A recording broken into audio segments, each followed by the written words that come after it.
ඇටි දැක්කේ නෑ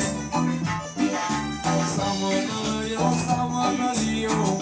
පියවරු ඇටි දැක්කා උල්ලෝ ඇටි දැක්කේ නෑ පල්සරා විදිනවා